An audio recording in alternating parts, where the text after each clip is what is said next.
Vos decime. Muy bien. Baruch Hashem. Shabbat Shalom para todos, oficialmente. Ahí vamos saliendo. Como les compartía recién a los hermanos, saludándolos desde aquí, desde la hermosa y calurosa, ¿verdad? Ciudad de Rosario. ¿En cuánto estamos? Estamos como en un montón de grados. 37, ¿eh? Paf. Así que el saco para hombres hoy. Para guapos. ¿Eh? Y no sé, pero bueno, no nos vamos a quejar, sino que agradeciéndoles al Señor que estamos aquí, saliendo antes de que nos culmine el día precioso de Shabbat para compartir la haftará de este día. La haftará de la sección de la parashá correspondiente a Hayei Sará, en el primer libro de Reyes, capítulo 1, y abarcaba hasta el 31, 1.31, del 1.1 al 1.31 del primer libro de Reyes. Melahim Aleph. Reyes 1.1. ¿Cómo están todos ustedes? ¿Todos bien? Saludo grande a la seño que la vamos a extrañar hoy, seño María, que se recupere pronto.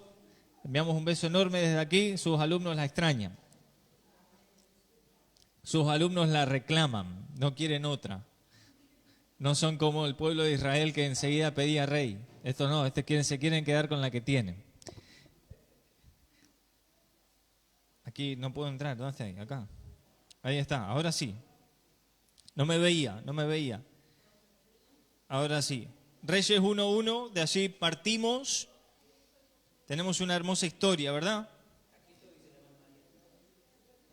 Ahí recién estoy pudiendo entrar, no podía entrar. Aquí estoy, dice ahí.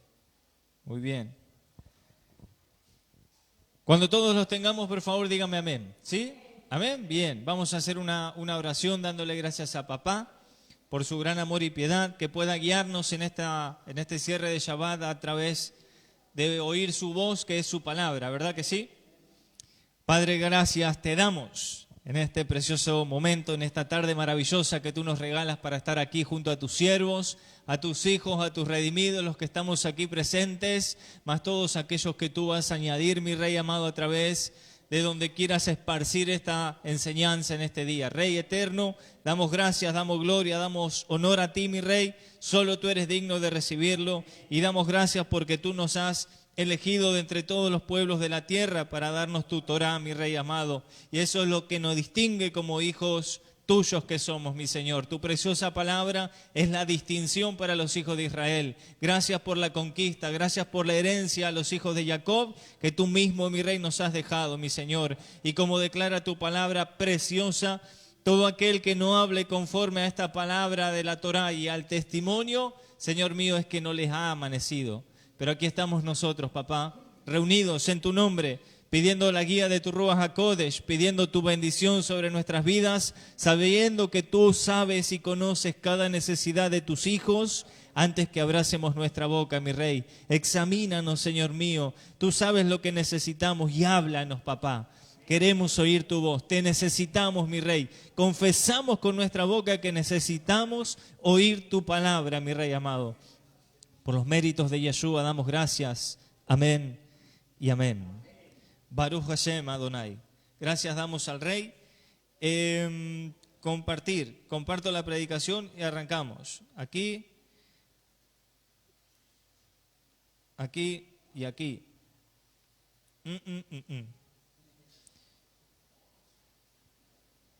Y ya estamos. Ahora sí.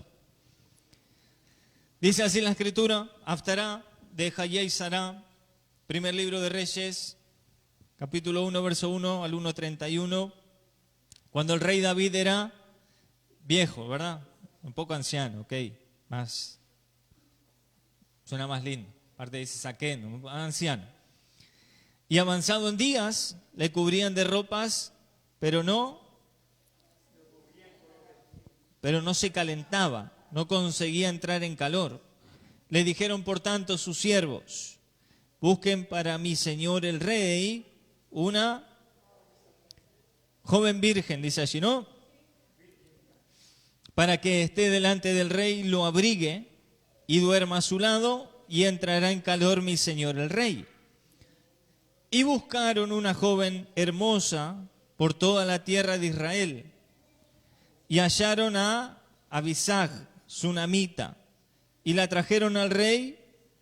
Y la joven era hermosa, y ella abrigaba al rey y le servía, pero el rey nunca la conoció. Muy bien, hasta ahí vamos a leer. De hecho, ustedes pueden corroborar que a partir del verso 5 tenemos ahí un pequeño subtítulo que dice: Adonías usurpa el trono, usurpa la corona, porque nos va a marcar el inicio de otra historia.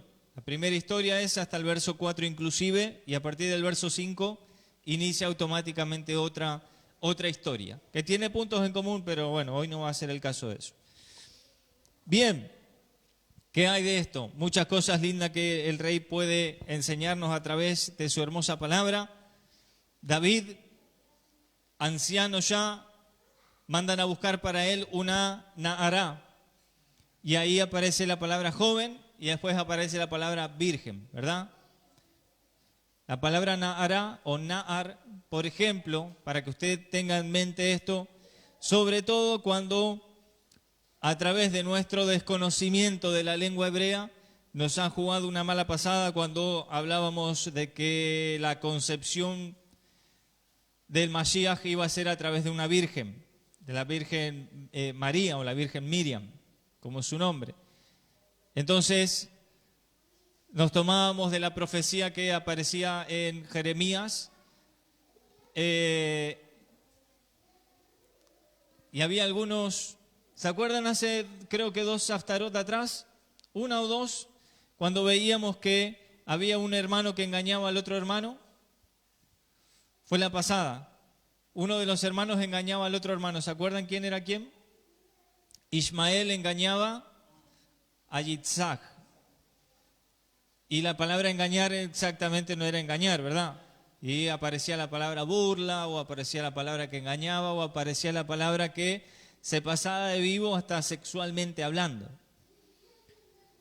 Entonces, hay gente que se ha pasado de viveza, digo yo, para ser bueno. También, cuando hablábamos, por ejemplo, ahí dice Naará Betulá. Naará Betulá. La joven virgen. En su traducción dice joven virgen, en hebreo dice Naará Betulá. Y entonces, ¿se acuerdan qué palabra sale en la profecía de Jeremías? Si sale Betulá o sale la palabra, la otra es que se utiliza es alma. Isaías 7 era, ¿no? Isaías 7, y dije Jeremías, perdón, Isaías 7. Vamos para Isaías 7. Antes de seguir, quiero aclarar ese punto solamente. Yo también lo voy a buscar aquí. Con su ayuda en este momento, vamos, si yo no me equivoco, era del 7:11 al 14, pero ahora vamos a chequear eso. Isaías 7. Aquí estamos. 14. ¿Cómo dice? ¿Me puede compartir, por favor? 7:14. Por tanto, Adonai mismo os dará señal. He aquí, la Virgen quedará encinta y dará a luz un hijo. Bien. Ahí se llamará su nombre Emmanuel o Immanuel. Immanuel, ok. Y ahí aparece qué palabra para dará señal, y aparece virgen. Entonces aparece la palabra alma. Aquí aparece la palabra alma. Y recién estábamos leyendo en Reyes, y al rey David le traen una joven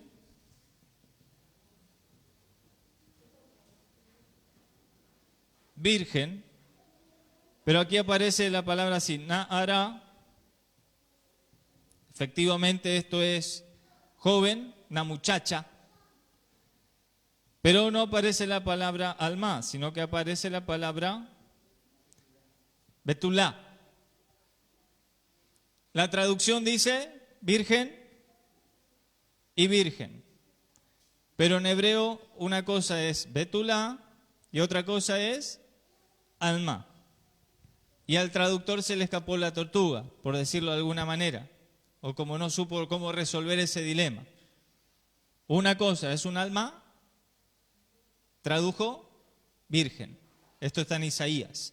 En Reyes estamos viendo que le van a traer una mujer, una muchacha virgen al rey, y aparece otra palabra que no es alma, sino que es betulá. El problema lo tenemos nosotros en la traducción y no ellos en la lectura, ¿verdad? Nosotros en la traducción dice virgen y virgen, pero son dos diferentes clases de virginidad. Una alma, en este caso aquí en Reyes nosotros estamos con la betulá. En Reyes sale betulá. Esto es Isaías y esto es donde estamos nosotros en primer libro de Reyes. La joven virgen. Una betulá es una joven que está, no solo que es virgen, sino que está en edad de casamiento ya. ¿Ok? Es una joven virgen y que está en edad de casarse. Vamos a decirlo así, ya está entrada en años, por más que sea joven. ¿Qué es joven para usted? ¿Hasta cuándo se considera una persona joven? Por ejemplo, Yosef tenía 17 años y le aparece esta palabra. En vez de Naara, esto es femenino, aparece Naar. El muchacho, joven, tenía 17 ya. Aquí, la betulá es una mujer virgen en edad de casarse, entrada en años. Y la alma, la diferencia es que es una mujer virgen, pero el milagro es aún mayor porque es más joven de lo normal. Es más joven que una betulá. Esa es la diferencia. Las dos son vírgenes. Sí, pero hay una diferencia de edad importante entre una y otra. En este caso, a la mujer que le van a traer al rey David va a ser una joven Naara betulá. Y entonces después la escritura nos dice, a partir del verso 4 ahí, el rey nunca la conoció. ¿Por qué? Porque la mujer, si él hubiese querido, hubiese podido tranquilamente tener relaciones con la mujer porque era una mujer entrada en años. ¿Qué pasaba con Miriam y Yosef allá? La escritura dice que Yosef nunca la había tocado, nunca la había conocido, no se había acostado con ella porque todavía no estaba en edad. Entonces el milagro fue aún mayor. Era un alma. Conforme a la profecía es de Isaías. Conforme a la profecía iban a ser de un alma. Que no tiene que ver que nos quedemos con nuestra lectura, que era virgen. Sí, una betulá también es virgen y no necesariamente era una jovencita. No necesariamente. Hay una diferencia de técnica, por así decirlo, para que nosotros nos quede un poco más amplio el panorama cuando viene algún ismaelita engañador a querer meternos las manos ahí en doctrina, ¿ok? Eso es para los que les gustan estos pequeños grandes detalles en la Biblia. A otro dice, bueno, una virgen más chiquita y una virgen más grande, ya está. Está bien.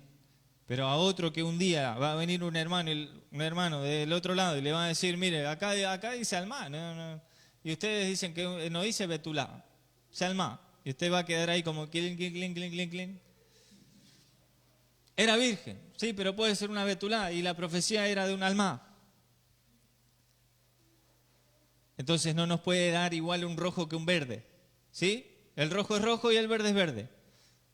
Acá al traductor le dio lo mismo. Virgen, listo, ya está. ¿Para qué tanto? La mujer resulta que le traen al rey David, era una mujer, como dice ahí, mire, fíjese, se llama el verso 3, y buscaron una mujer hermosa por toda la tierra.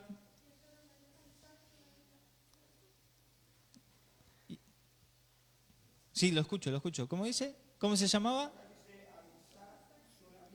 Sunamita.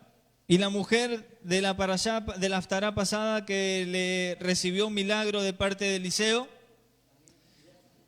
era Sunamita. ¿Qué nos suena a nosotros una Sunamita? ¿Para qué suena en nuestra mente? ¿Qué suena una Sunamita? ¿Es extranjera o es de parte del pueblo? Muy bien, eso suena en nuestra mente, ¿verdad? Por eso es que cuando nosotros nos volvemos un poco a la Torá, a las raíces hebreas, nuestra mente también tiene que volver porque nos juega una mala pasada. Vamos a leer el texto, el verso 3. Buscaron una Nahara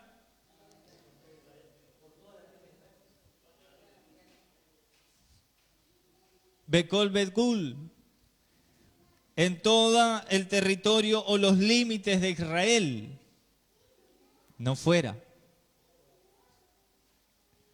¿Acaso no dice la Escritura y nos enseña Pablo más en castellano? Vamos a hablar más castellano, no vamos a decir griego, vamos a castellano. Pablo no nos enseña que el yugo desigual, ¿sí o no? ¿Se puede o no se puede el yugo desigual? Entonces, ¿cómo iban a ir a buscar una mujer extranjera para el rey David?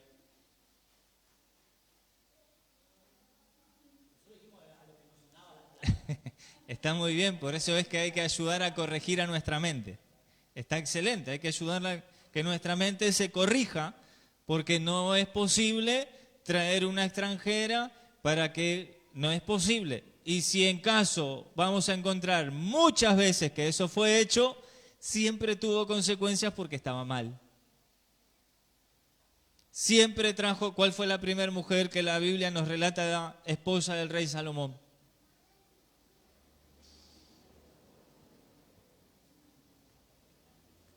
La hija de Faraón. Y estuvo mal, así terminó David, así terminó Salomón, Shlomo. Poder, como siempre, poder se puede, que esté bien es otra cosa. ¿Podían ir a buscar una mujer fuera de Israel? Sí, pero alguien bíblico no lo haría. Y aquí le están diciendo, vayan y busquen una mujer para nuestro rey. Nosotros somos sus siervos y queremos lo mejor para nuestro rey. No estamos esperando que se muera, estamos esperando que viva todo lo más que pueda y vamos a hacer todo lo posible. Mandan a buscar una Nahara Betulá y de hecho le traen una Yafé, o sea, una hermosa, Yafá, no Yafé. Hermosa, encima que era joven, era virgen, era hermosa. Pero la fueron a buscar dentro de los límites del territorio israelita. O sea que no era una mujer de afuera. ¿Estamos bien hasta ahí? Primero, Pablo nos enseña cuando hay alguien que está pasando necesidad. ¿Qué nos enseña Pablo? Primero a los de la casa, los de adentro. Primero a los de adentro. ¿Por dónde comienza el juicio? ¿Primero por los de afuera? Por la casa, por los de adentro. Siempre primero es para los de adentro. Eso trae una linda enseñanza para nuestras vidas también. Por ejemplo, nuestro maestro, ya lo hemos visto nosotros también, y él nos dijo que había un stop antes de mirar la paja en el ojo ajeno. Hay un stop. No es que no se puede sacar la paja del ojo ajeno, sino que antes de sacar la paja del ojo ajeno, primero tengo que sacarme la viga que tengo yo. No es que no se pueda hacer aquello. Aquello sí se puede hacer, pero primero lo de adentro. Primero yo. Segundo, yo. Tercero, yo. ¿Por qué? Porque nunca voy a terminar de sacarme la viga para poder sacarle la paja al otro. Difícil. De hecho, la Escritura nos dice que nosotros nos estamos formando, el Rey nos está formando, nos está perfeccionando, y el día que lleguemos a ser perfectos, ¿qué va a pasar? El día en el cual digan, ahora sí le voy a sacar la... me quedará la ropita colgando así. No llegaremos a ese día. Bien, continuamos ahí un poquito más, miren qué lindo lo que va a suceder aquí. De una de las tribus. Sí, una de las tribus de Israel. No te voy a decir cuál, ¿sabes? David anciano, mandan a buscar una nará. Ahí estoy leyendo aquí yo mi bosquejo para que sea. El verso 1 decía algo muy importante o lindo, interesante, no es anecdótico, sino que es una linda información. El verso 2, perdón, decía, le dijeron por tanto sus siervos, busquen para mi señor el rey, una joven virgen, que esto es lo que estuvimos viendo recién, para que esté delante del rey y lo abrigue, ¿verdad? Que ahí dice abrigue, duerma a su lado y entrará en calor mi señor el rey. Y entonces aparece ahí una palabra que es la palabra sogenet. Y pusieron para que lo abrigue. Esa palabra sogenet, por ejemplo, hablábamos con el Morey, yo le decía, ¿por qué es sogenet? No la tengo, la verdad es que no la tengo. En mi lenguaje no lo tengo. Y él me dice, mira, por ejemplo, hoy en día Sohnut, me dice, es la agencia israelí que recibe a aquellos que quieren hacer aliyá. Es una agencia. ¿Para qué sirve una agencia? La agencia de investigación o la agencia, la agencia de los investigadores privados. ¿Cómo se llaman estos que los espías, así? Agente secreto. No me salía eso. Como James Bond, me decía el Moré. Me acordaba de James Bond. Un agente secreto. ¿Para qué sirve un agente secreto? Para investigar, sacar información, hacer un trabajo minucioso, oculto. Alguien que va a pasar desapercibido, tiene que pasar desapercibido para que no descubran lo que quiere hacer en realidad. Extrañamos a la señora. Sogenet, la palabra esa que aparece ahí, era en realidad el ministerio que iba a tener la tsunamita. ¿Vio cuando Pablo le dice, honra tu ministerio? ¿Cuál era el ministerio de Timoteo? Evangelista. Evangelista. Dice, honra tu ministerio, dale el peso, amá lo que haces, da lo mejor de vos, no te guardes nada, dalo todo. ¿Vieron cuando nosotros, yo jugaba al fútbol y terminábamos de jugar y si no terminaba con tierra, transpirado, era como que no había sentido el partido? Tenías que dar la vida en el partido. Pero después cuando venimos al camino del Eterno es como que estamos de traje, estamos camisita, corbata y nos cuesta un poquito más darlo todo. Honrar el ministerio significa darlo todo también. Lo que uno tiene interiormente hay que brindarlo todo. Esta mujer, su ministerio iba a ser darlo todo por el rey David. Dar todo de sí misma para que el rey tenga largos días. Eso incluía brindarle calor al rey. Era una enfermedad que él tenía en aquellos días. Sogenet era la mujer que iba a ser de apoyo en todas las necesidades del rey David. Mire el verso 4 también. Y la joven era hermosa.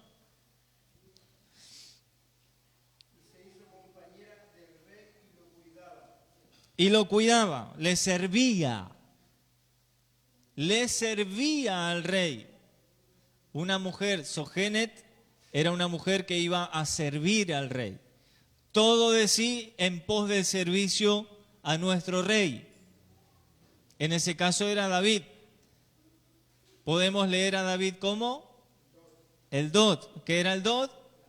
El amado. Nuestro servicio para el amado tiene que ser todo para nosotros. Como un día dijo un pastor que siempre me lo guardé en mi corazón y lo repito cada vez que puedo. ¿Verdad que nosotros somos siervos del Eterno, o no? Estamos a su servicio, al servicio de su majestad. Y el pastor siempre decía, aquel que no sirve, hermano, no sirve. ¿Se puede, tiene mucho para entender eso? El que no sirve, Claro, hay que buscarle etimología, profundidad, hay que llevarlo al sod. Nada, el que no sirve para este reino. Porque este es un reino de siervos. Este es un reino de esclavos del amo de los amos. A nosotros nos gusta decirle al Señor Adonai, por ejemplo. Aquí la gente al rey David le decía Adón. A Abraham ayer lo vimos y le dijeron Adón. ¿Qué era un Adón? No es solamente un señor. Es un dueño, es un amo. Es una palabra que se tiene en alta estima. No a cualquiera se le llama de esa manera.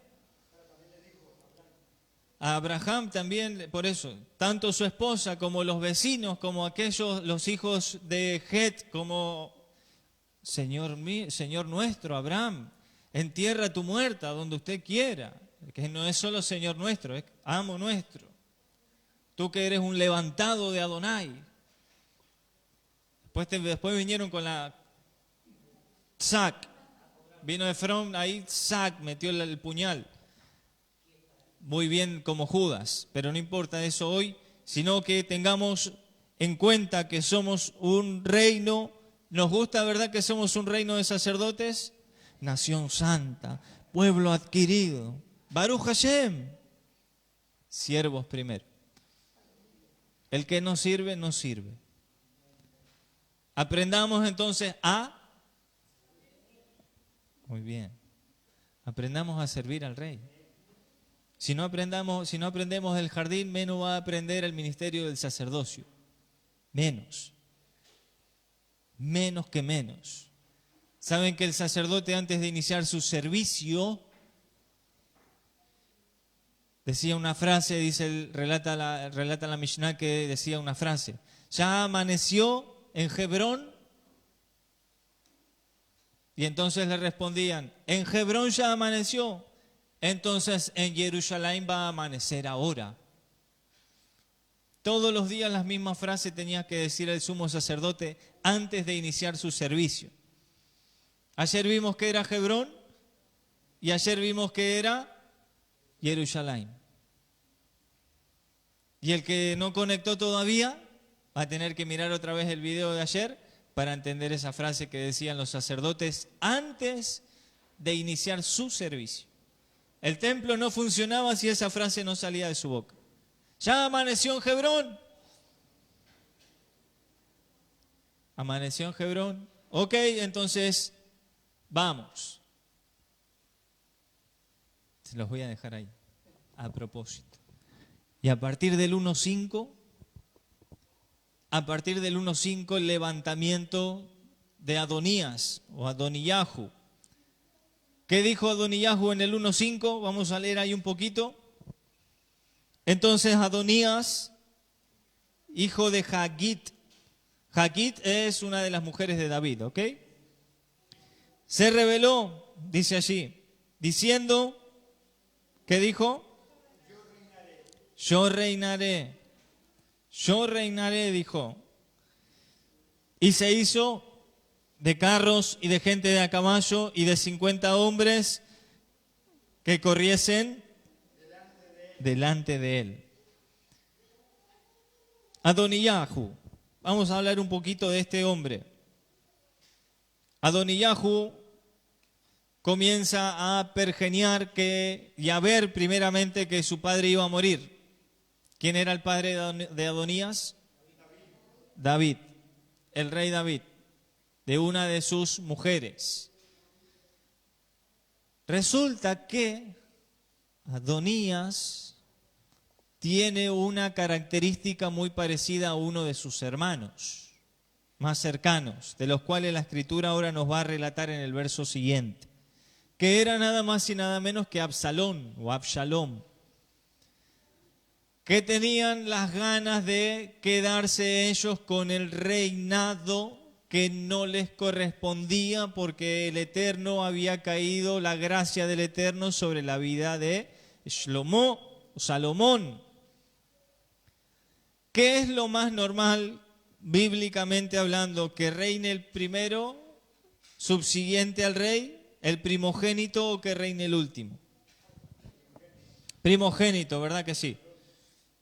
Y en ese caso era Absalón, pero el Eterno había dicho, no va a reinar Absalón. Entonces dijo, yo soy el que sigue, Adonías. Pero el Eterno tampoco había dicho que iba a reinar Adonías, sino que iba a reinar ¿quién? Salomón. Al rey le plació que reine Salomón y no que reinen cualquiera de sus otros hermanos.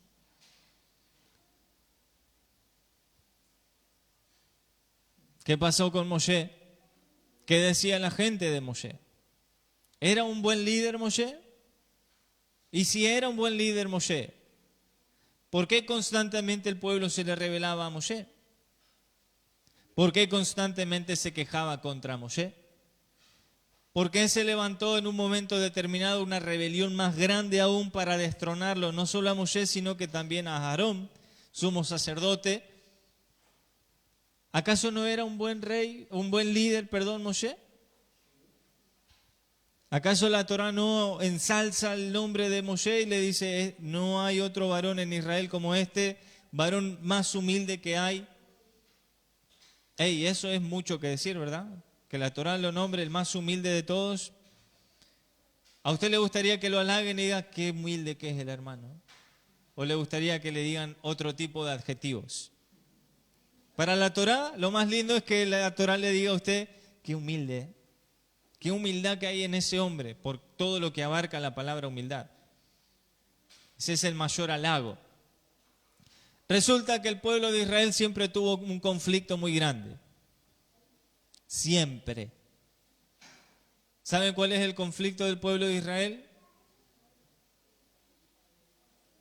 Sus ojos. El ojo del pueblo de Israel siempre fue un ojo defectuoso. ¿Alguien conoce a Balaam o Bilam? El profeta del ojo malo, el profeta del ojo tuerto. Y en un momento determinado Bilam dice, aquí está el profeta, el del ojo malo o tuerto, pero que está viendo en este momento. Y comienza a relatar una profecía de lo que él estaba viendo con sus ojos. Y entonces le dice a Balac, Balac, no vas a ganarle nunca a este pueblo. Mirá que yo soy tuerto, veo mal, pero te aviso, nunca vas a poder contra este pueblo. ¿Para qué yo te pagué? ¿Se acuerdan toda esa historia? 3 veces en vez de maldecirlo, bendijiste. Bueno, ahí aparece esa historia. El problema del ojo en el pueblo de Israel, por ejemplo, en un momento determinado el libro de Samuel nos va a contar que el pueblo ve que hay un hombre llamado Samuel, juez en Israel y profeta, y que llegó a anciano. Y quedaban los hijos de Samuel a cargo, y dice los hijos de Samuel, desastre los hijos de Samuel. Y el pueblo entonces dice automáticamente, queremos un rey, como tienen todas las naciones, para que nos juzgue un rey. Si no nos juzga Samuel, que ya estaba por morir, entonces que nos juzgue un rey. Todas las naciones tienen rey, queremos un rey. Y Samuel le dice, mire, es una mala decisión esa que ustedes están tomando. Si mis hijos son malos, entre paréntesis, si mis hijos son malos, esperemos que el Eterno levante a otro. Y el pueblo dice, no nos interesa ya tus respuestas, queremos un rey como todas las naciones. Andá y pedile a Dios que nos mande un rey. Entonces el Eterno viene ahí a Samuel a consolarlo y le dice, Samuel, tranquilo, todo lo que ellos te pidan, dáselos. Porque no te están desechando a vos, me están desechando a mí.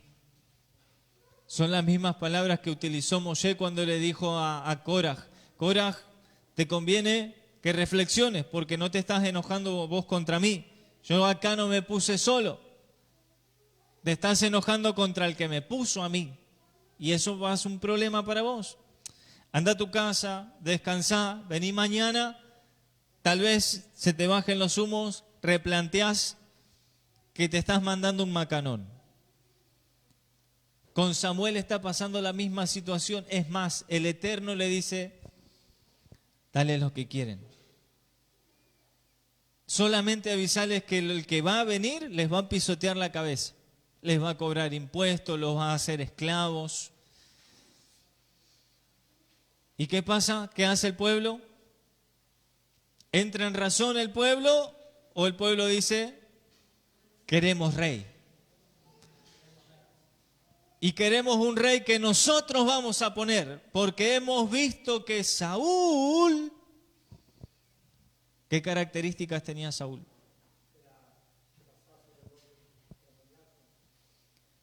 Podemos ver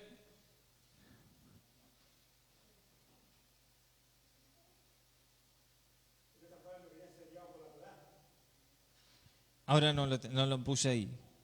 No lo puse ahí. ¿Dónde estaba el texto de... no lo voy a buscar ahora para no perder tiempo, pero ¿dónde está todas las características que tenía nada más y nada menos que Saúl? Yo digo que no lo voy a buscar y lo estoy buscando. No me voy a quedar con las ganas de compartírselo.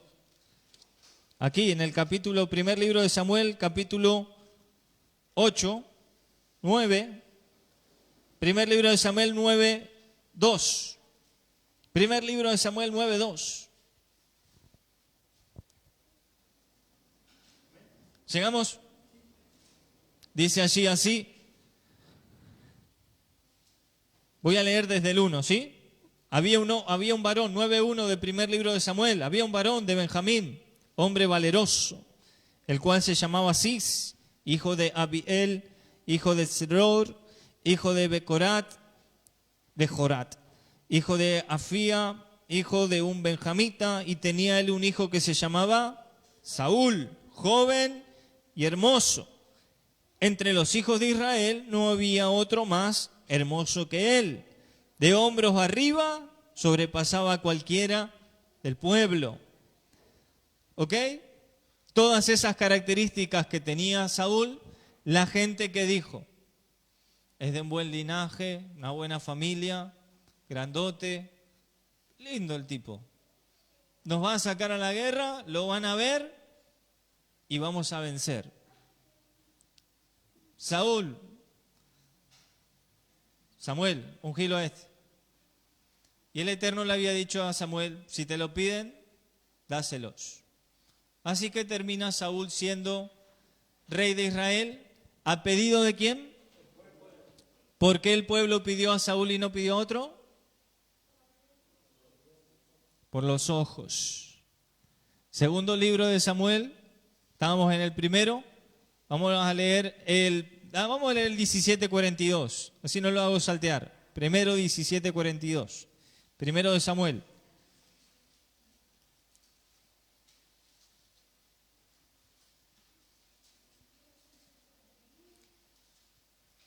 Y cuando el filisteo miró, ¿llegamos ahí? Primer libro de Samuel 17:42.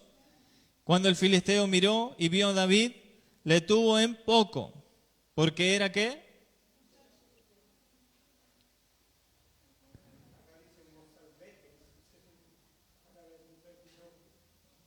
¿Qué dice?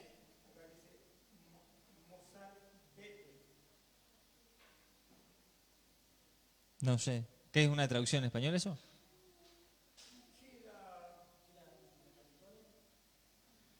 Era muchacho, rubio, que no es rubio, Admoní, colorado, y de hermoso ¿qué? Parecer. Pero ¿quién dijo todo eso? ¿O quién vio todo eso? Solo Goliat. No lo vio el pueblo de Israel, que David tenía unas cualidades similares a Saúl. Pero el pueblo de Israel no lo vio. ¿Quién lo vio?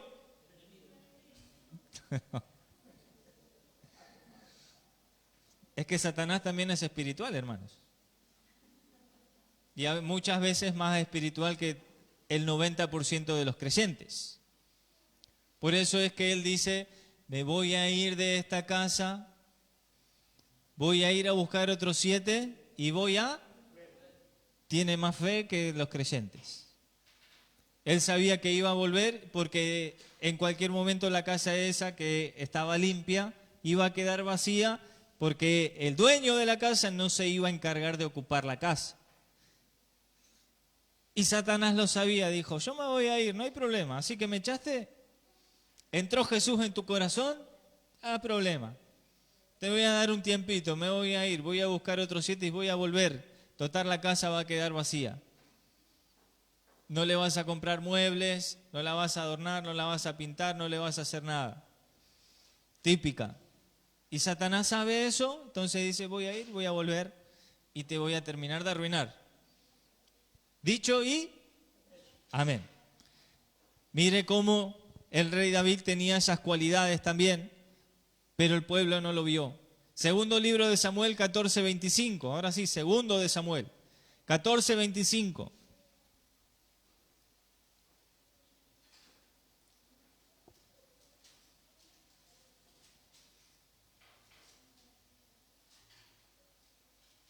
Estamos viendo las características, pero no para ver las características en sí, sino para entender el ojo malo que tenemos. Por algo Masías habló, después vamos para allá, para el ojo. Segundo libro de Samuel 14:25, y no había en todo Israel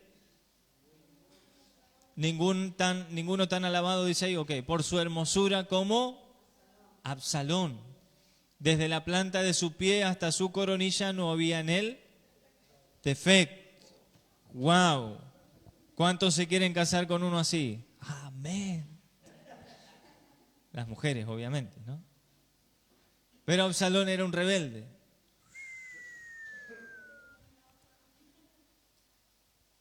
Absalón era un rebelde.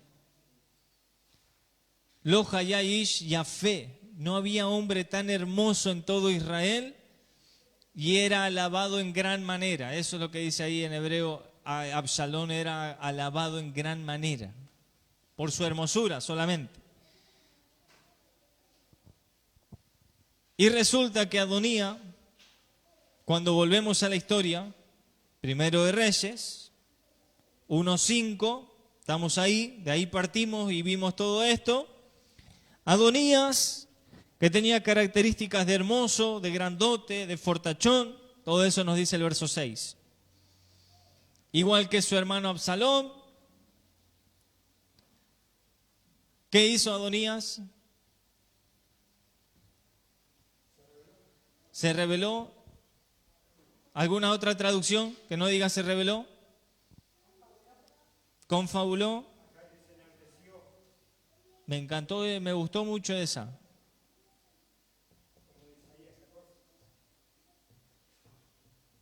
Miren esa palabra.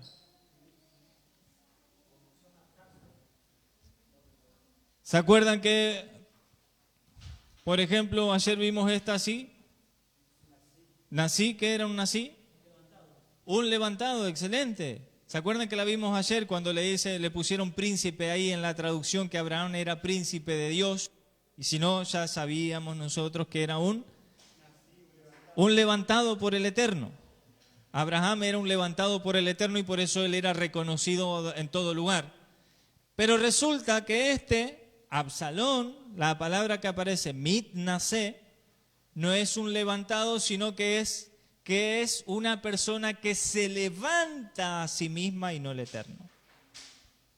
Entonces ahí le pusieron se rebeló. ¿Qué es se rebeló? Yo le pregunto a usted, dígame, ¿qué es se rebeló? Por ejemplo, no acatar una orden. Es una persona que entra en rebeldía. Un desobediente, no. Pero en este caso, un mitnasé, que es que se levantó a sí mismo, proclamándose y diciendo estas palabras: yo reinaré. Así que se levantó.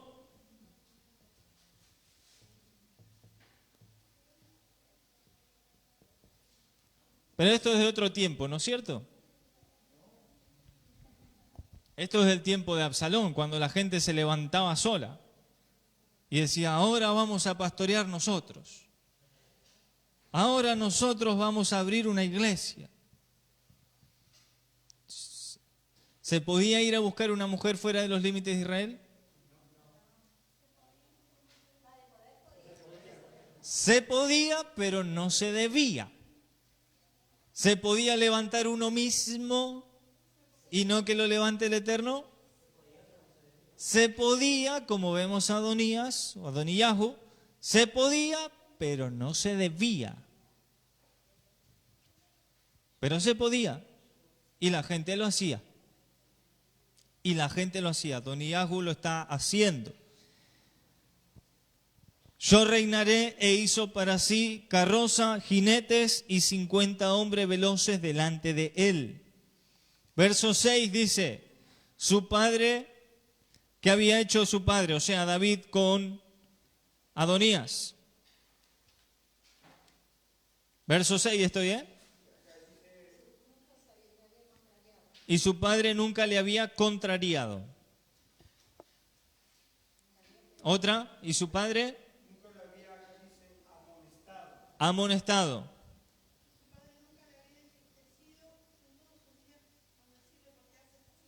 Nunca lo había entristecido, no había escuchado. Perfecto. Su padre no lo había entristecido. Ahora vamos a ver un poquito eso. Su padre no lo había entristecido. Continúo leyendo ahí entonces. En todos sus días con decirle, ¿por qué haces así? Además, este era de muy hermoso parecer y había nacido después de Absalón. Ese había nacido después de Absalón significa que tenía la misma hermosura que Absalón que leímos recién. Y se había puesto de acuerdo con, verso 7, Joab. ¿Qué era Joab? ¿Alguien sabe qué era Joab?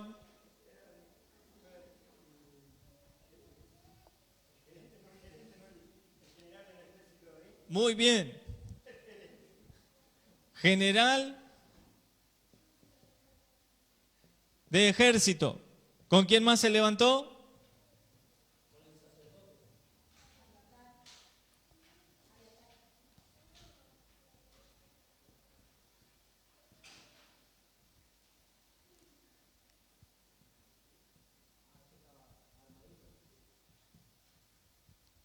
Cuando nos vamos a estudiar este personaje,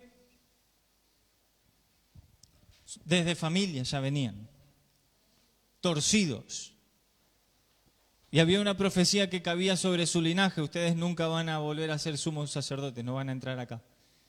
Entonces este quería recuperar su lugar. Quería recuperar un lugar de donde lo habían desechado. Entonces estaba buscando quién vuelva a ponerlo en su lugar. Yo conozco mucha gente que, el otro día hablábamos con un hermano. Viene a congregar a un lugar y dice, no, porque yo vengo con el ministerio, a mí me levantaron un día como profeta. Ok, hermano, bien. Y ahora quiero empezar a congregar acá y bueno, pero yo soy profeta. Bueno, ok. ¿Algo más tiene para...? No, nada más.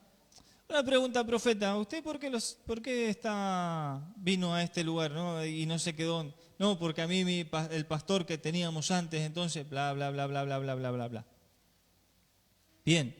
¿Cómo se llama su pastor? No, el pastor González. ¿Me da el teléfono del pastor González? Así lo llamo. Quiero saber más de usted. Entonces el profeta ya empieza a transpirar el saco. Y no le gusta sentirse incómodo. Y cuando veo que no me anota el número de su pastor, el profeta, digo, me parece que usted no es profeta. O por lo menos no es profeta de este lado. Puede ser un profeta del otro lado. Pero de este lado, me parece que no. Profeta, tengo una propuesta para usted. Me sobra una escoba para la congregación. ¿La quiere? Hombre, ¿yo? No, la escoba esa no es para mí. Ok, profeta. Ahí está la puerta. Profeta de nada. Pero ¿qué pasa en las congregaciones cuando va un profeta?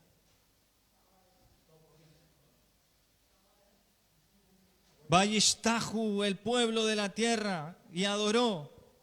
Se postró a tierra. vino el profeta.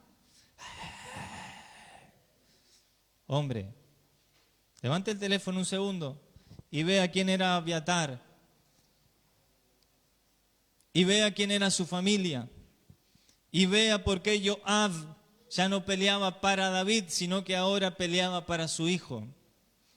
Vea por qué se estaban uniendo a un rebelde o a alguien que se había levantado a sí mismo. Vea por qué. Mírele los antecedentes. ¿Qué hace la policía cuando nos para a nosotros en la calle? Documento, por favor. Claro, tome, acá tiene. Y va.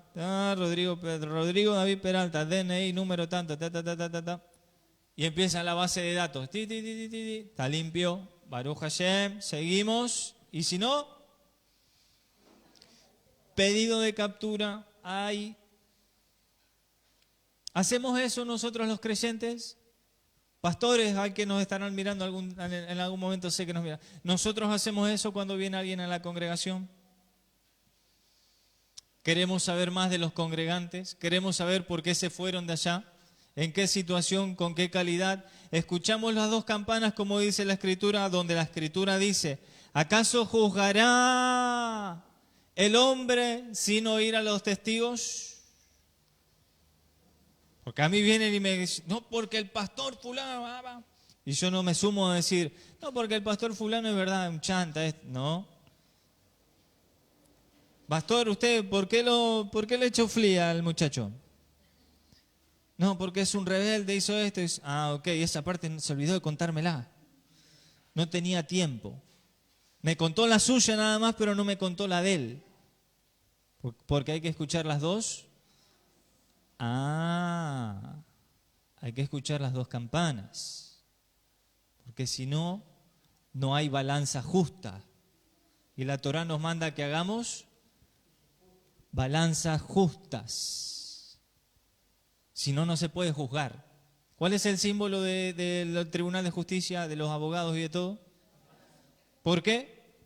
Balanza justa. ¿De dónde cree que lo sacaron ellos? Hubo un día que una persona me dice, tuve un sueño.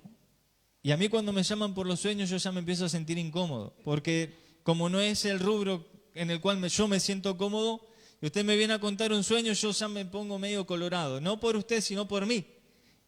Porque a veces viene con mucha expectativa usted y yo como que me siento ahí, digo, porque si espera una respuesta de parte mía, no me sale esa parte. O sea, no soy ni cerca a Yosef. Y me dijo, soñé que usted venía a predicar acá a nuestra ciudad. No es que el sueño me gustó más, sino que me sorprendió más aún. Y usted venía y predicaba acá y habría una iglesia acá, otra ciudad. Y yo congregaba con usted. Todo eso soñó. Ok, bien.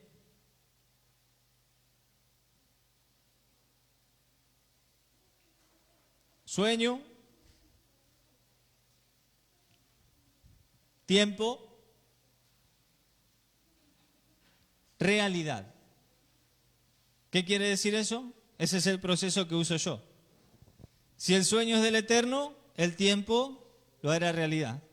Si el sueño, el tiempo demuestra que no era del Eterno, entonces la realidad no se hará. Pero ¿quién es el que tiene el problema? ¿El que soñó o el que le contaron el sueño? El que soñó. Si yo le digo a usted, hermano Andrés, le regalo este fibrón. Soñé que le tenía que regalar este fibrón a usted. Porque el Eterno sabrá para qué usted va a usar este fibrón, pero sé que va a ser una bendición para usted este fibrón. Pero nunca le doy el fibrón. ¿El sueño es verdad o es mentira? ¿Me habló el Eterno o alguien me habló que no es el Eterno? Alguien que no es del Eterno.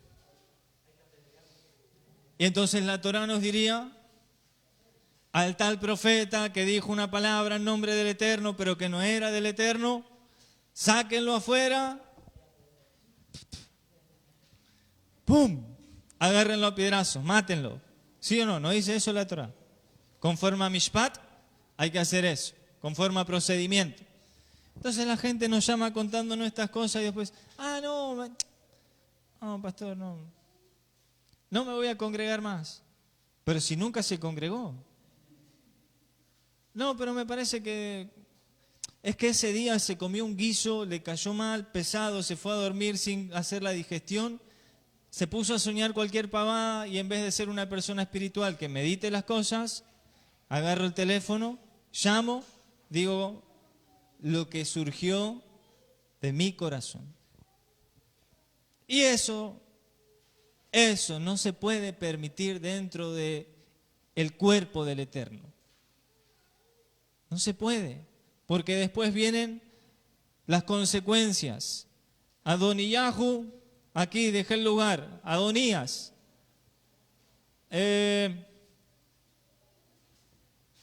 Adoniyahu, que se proclamó un rey. Y Adoniyahu se juntó con otros 2 rebeldes más, Joab. ¿Saben lo que pesaba sobre la cabeza de Joab? Sentencia de muerte. Porque él mató a Abner, otro general de un ejército con el cual David había hecho un pacto de paz. Y le dijo, guay de aquel que vaya a tocar la vida de Abner.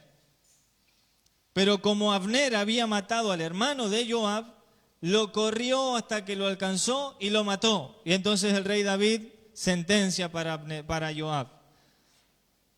Cuando te encuentre vas a morir. Y Joab se escapó, obviamente. Y ahora miren dónde aparece el personaje. Metiéndose en una rebelión. Eviatar, otro, expulsado del sacerdocio por familia, por linaje. Y el tipo queriendo volverse a ocupar el cargo que ya no le correspondía porque el Eterno lo había sacado, y entonces se junta con los amigotes. Y había un pastor conocido nuestro que se llama Marcelo Marra, y Marcelo decía que existe una ley, cuando usted la busca bíblicamente así, literal no sale, sino que hay que atar y se da cuenta que es real, si no, no lo diría yo tampoco. Hay una ley que se llama la ley de los afines, o la ley de la afinidad. Le voy a contar por qué. Un chismoso. ¿A quién llama un chismoso? Para contarle y para que el segundo chismoso que haga.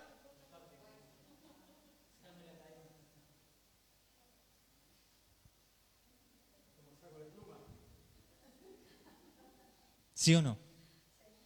Entonces, ¿qué hizo Adoniyahu? Dijo, a ver, mirá, Joab, rebelde también. Joab, escúchame, voy a reinar. Ahí voy con vos. Eviatar, voy a armar un templo nuevo, necesito uno que haga los sacrificios. Ahí voy. Ya se juntaron 3.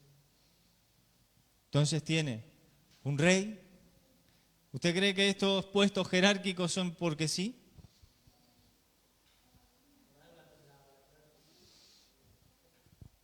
No, mis hermanos. El sacerdote es aquel que va a reinar espiritualmente hablando sobre el pueblo. El general del ejército es aquel que va a traer paz cuando haya rumores de guerra. O el poder legislativo, diría Raúl Vargas. Y el rey, el que se va a entronar para reinar sobre todo el pueblo. Y a partir de ahí vamos a bajar un decretín que diga que hay que pagar tanto de impuesto, enriquecerse y todo lo demás. Las 3 cosas que se necesitaban, Adoniyahu ya las había maquinado en su cabeza, por eso él mismo la Torá remarca, Mitnasé, se levantó a sí mismo y cayó en oídos de el rey David en un momento. 1.8, ¿qué dice el 1.8?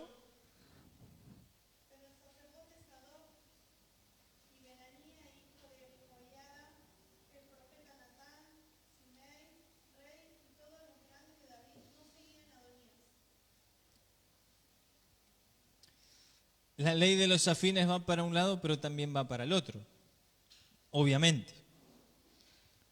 En este caso, Sadoc, Nayahu, Natán el profeta.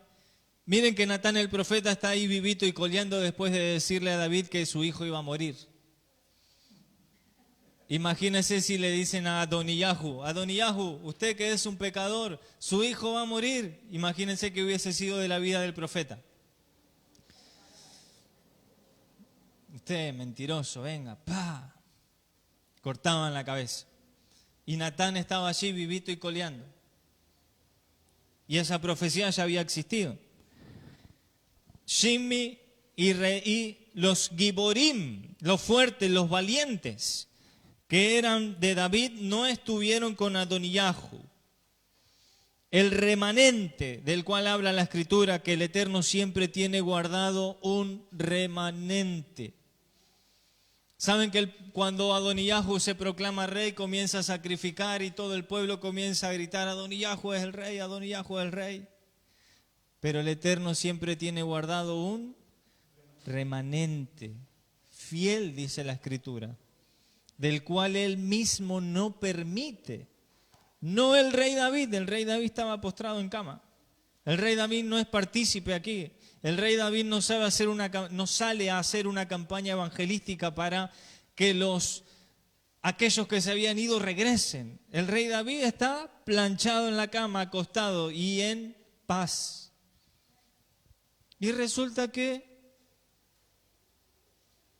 interesante, que Adoniyahu todo el pueblo le seguía, pero el Eterno había separado ya su remanente. Ustedes no se metan ahí. Y ahí estaba el sucesor. Dentro de ese grupete estaba el sucesor, que era quien el Eterno ya había dicho que iba a ser, que era Salomón.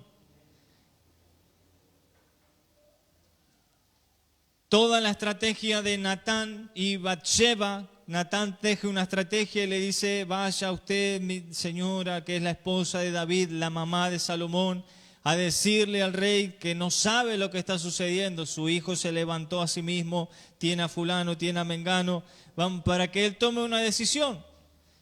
Porque si él se arrepintió de que Salomón iba a ser el rey, nosotros los vamos a seguir a Adonías. Pero si el rey sostiene su decisión de que Salomón va a ser el que sigue, nos vamos a quedar aquí. Y entonces teje esa hermosa estrategia que obviamente llega a buen puerto. Obviamente. Pero quiero quedarme con el verso 6 para redondear todo esto y va a ser la enseñanza para nuestras vidas hoy. El 1:6. ¿Por qué sucedió todo esto con Adoniyahu?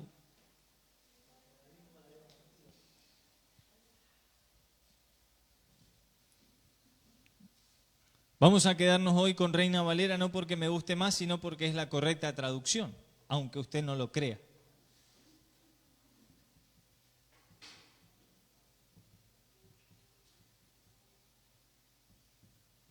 David no entristeció a su hijo. Y entonces me voy a sentar para compartir con ustedes. La mayoría de los que estamos aquí, el 90% somos papás. Y entonces la Torá dice algo muy lindo también, la Escritura, el Evangelio sobre todo, dice que todo lo que quedó escrito para nuestra enseñanza, para que nosotros aprendamos de eso y no lo hagamos. Esa es la idea, ¿verdad? No cometamos esos errores que ya ha pasado ahí. Su padre no lo había entristecido desde sus días por decir, ¿por qué así has hecho? Su padre no lo había entristecido. ¿Qué significará eso para nosotros?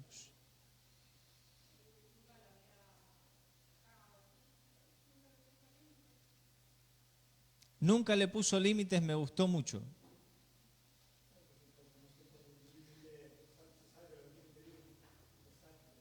Nosotros sabemos que la Torá para nosotros es un vallado, un cerco. Y cuando nos saltamos los cercos de la Torá, los límites del corral, vamos a decirle corral o vamos a decirle Mashiach dijo que él era el pastor de las ovejas. O sea que nosotros somos su redil y el redil está dentro del corral y tenemos que entrar por la puerta. Si entramos por otro lado, ladrón y salteador es. Entonces nosotros que estamos dentro del corral y nos saltamos fuera del corral, en vez de ser ovejas, nos transformamos en cabras, empezamos a saltar, a hacer berrinches, saltamos, sabemos que estamos en peligro del lobo. ¿Qué dice la Escritura? ¿Quiere que le diga el león? Hay alguien que anda como un león rugiente buscando ¿a quién? Mientras estés en el corral nunca te van a devorar. El problema es cuando estabas fuera del corral, ahí sí te van a comer. La Torah siempre ha sido un cerco de protección para el pueblo y esos límites que nos marca la Torah son los mismos que nosotros le tenemos que trasladar a nuestros hijos. Eso es aquello a lo cual la Escritura le llama entristecer. ¿Cuándo se entristecen nuestros hijos? ¿Cuando le decimos haz lo que quieras o cuando le decimos no hagas eso? Cuando lo metemos dentro de los...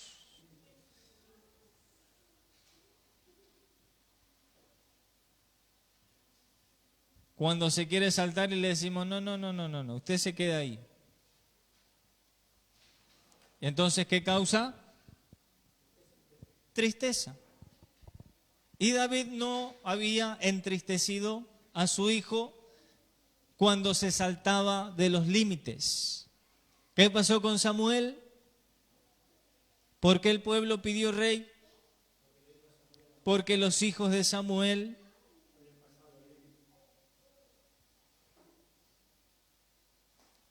debería enseñarnos muchos a nosotros, porque la Biblia habla de estos grandes hombres del Eterno. Hablamos de Samuel y estamos hablando de David,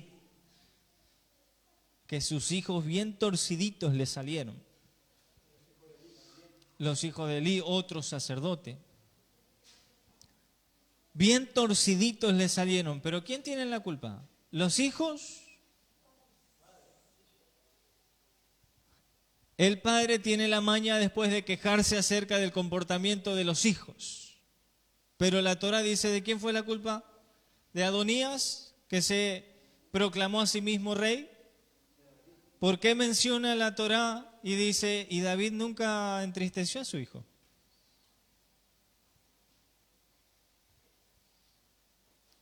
Mucho nos puede enseñar a nosotros esta sección como padres que somos, futuros, a no meter la pata, a tener en cuenta los límites para ponérselo a nuestros hijos. Pero ¿cómo nosotros le ponemos límites a nuestros hijos? No hagas eso. ¿Por qué, mamá? Porque a mí no me gusta. Pero no está mal. Bueno, pero a mí no me gusta. A veces como papá nos ponemos así también. No, a mí me da miedo. Y si me da miedo, pero bueno, no significa que todos tengamos miedo. Vos tenés miedo. Yo peleo con mi esposa con eso cuando mis hijos se quieren meter a la pileta. Como a ella le da miedo, si la pileta es honda, así le da un tipo pánico, así. Como, no, pánico no, pero se pone así, se altera. Sí, escuche, si usted tiene miedo ahí, no significa que todos los que estamos acá no nos podamos meter a la pileta porque usted tiene miedo. No tiene nada que ver. Y es algo con lo que todos los años estamos ahí. Y encima el año pasado Elías dijo, voy a ser valiente, papá, un gibor. Y soltó el flota allá, 2 metros y pico había en la pileta. Desapareció Elías. Menos mal que la mamá no lo vio, si no, no estaría acá. Menos mal que no. Ahí sigue valiente él. Dijo, lo voy a intentar de nuevo, papá. No, otro día, hijo, otro día, le dije yo. Me tuve que tirar así, cambiado todo, con ropa, zapatillas, todo. ¡Pum! Lo sacamos a flota, Elías. El valiente Elías. Linda historia esa. Pero porque mamá tenga miedo no significa que meterse a la pileta está mal, ni significa que todos tengamos que tener miedo. La Torah nos manda a ponerle límite a nuestros hijos dentro de los límites de la De la Escritura. Dentro de lo que dice la Escritura, dentro de donde nosotros vivimos. Porque si no actuaríamos como los hermanos aquellos que perseguían a Pablo y a todo lugar donde Pablo iba a predicar. Hay un cerco en la Torá que la Torá nos mete ahí adentro y ellos habían creado otro cerco más, otro más, que la Torá no manda. Entonces, ¿cuál era el problema de ellos? De los que seguían a aquellos, lo perseguían a Pablo constantemente. Querían imponer estos límites y no los dejaban respirar, los ahorcaban. Como por ejemplo, si usted no se circuncida, no va a heredar la vida eterna. Y Pablo le decía, hey, ¿cómo recibió Abraham la promesa? ¿Circuncidado ya o incircunciso aún? No, incircunciso, antes de la circuncisión. Ah, entonces sáquele del cogote la soga. ¿Cómo eso que si no se circuncida no va a ser salvo? Pablo enseñaba a través de eso. De los límites que están en la Torá. No ponga otros límites porque no va a ir bien la crianza de sus hijos. El problema es cuando no aplicamos los límites de la Torá. Cuando no entristecemos a nuestros hijos. ¿Cuántos aman a sus hijos? Ahora se va a hallar usted en un problemón. Porque usted dijo amén, que ama a su hijo, a sus hijos. Libro de Proverbios, capítulo 13, versículo 24. 10 minutos y terminamos. Todo para los padres, bombardeo absoluto. Apuntamos a la frente, a la cabeza, a los ojos, a la boca, a la nariz, todo en la cabeza para que le pegue fuerte estos 10 minutitos y que nuestras generaciones venideras lleguen a lugares más lejos que nosotros aún llevando la bendita Torá. Salgan más derechitos que nosotros, seamos padres que allanemos el camino. El que detiene el castigo a su hijo aborrece, mas el que lo ama desde temprano lo corrige. Ok, otra. Acá dice, el que escatima el castigo aborrece a su hijo y el que lo ama temprano lo corrige. No corregir al hijo es no quererlo, amarlo es disciplinarlo. 3 versiones bien diferentes. Apuntan a lo mismo, las 3 son bien diferentes. Aquel que mezquina el látigo a su hijo, o el palo. ¿Se acuerdan que hay una alabanza que nosotros cantamos, por ejemplo, dice, cuán bueno y cuán hermoso es del Salmo 133, es estar los hermanos juntos y en armonía? ¿Cómo dice en hebreo? Viene mató. Shevet Ahim Kam Yahad. La palabra Shevet, nosotros decimos los hermanos. No es los hermanos, sino los palos. Los palos de las tribus. ¿Se acuerdan que las tribus se reconocían por el palo? Yo soy del palo de Yehudá. Yo soy del palo de Shimón. Yo soy del palo de... Hoy en día también, hasta hace un tiempo se hablaba. ¿Sos del palo vos? Si andábamos en la misma, ¿o no? Bueno, pero eso es de la Torá. Aquel que mezquina el palo a su hijo es porque lo odia. Pero el que lo ama, a su hijo, pero el que lo ama, le amanece temprano, y aparece la palabra yahar ahí, pero no importa, le amanece temprano la corrección. O sea, lo corrige rápidamente, traducido. ¿Cuántos les gusta corregir a su hijo? ¿Conforme a la Torá? ¿O conforme a nuestros miedos?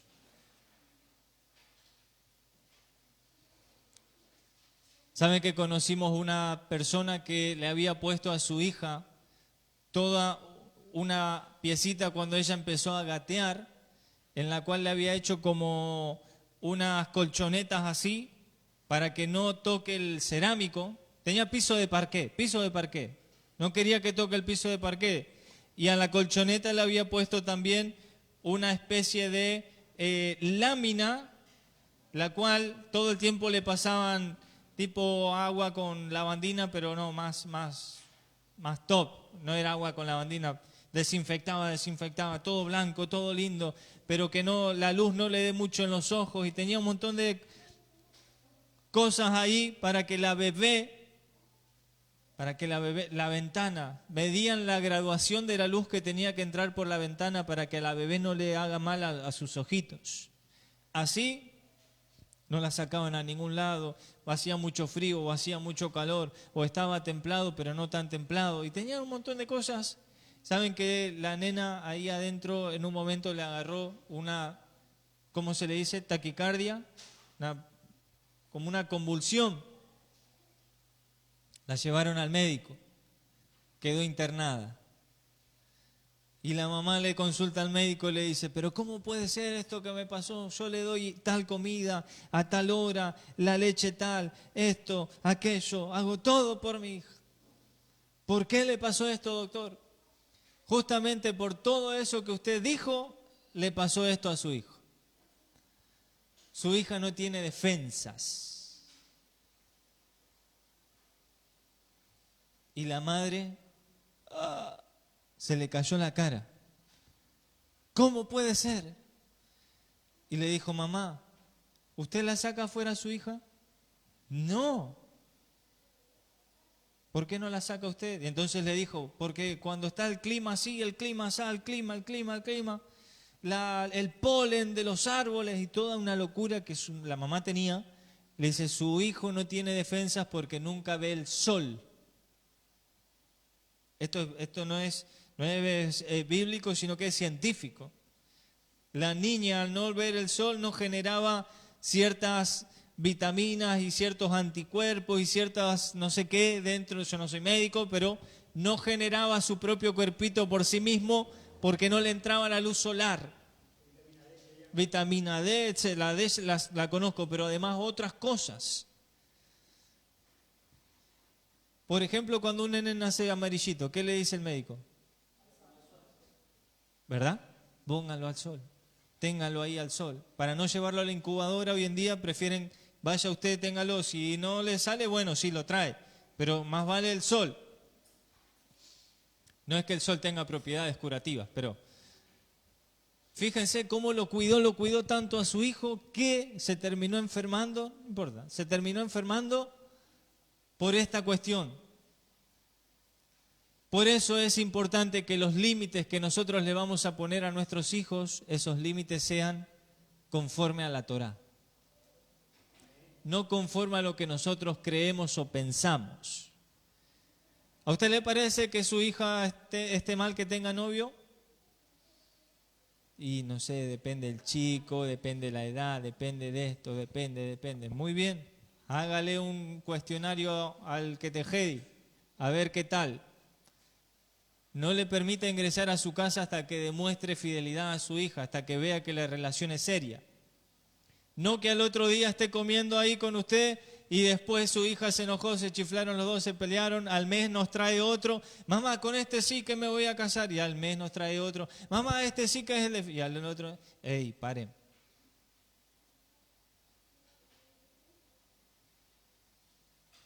Eso está mal. Usted y usted. Usted no entre más acá. Y usted, la próxima vez que me lo traiga, tampoco va a entrar más acá. No, pero conforme a la Torá, mire, si no vamos a Deuteronomio 20, peor es que lo diga que lo lleven a los jueces y lo apedreen y lo maten.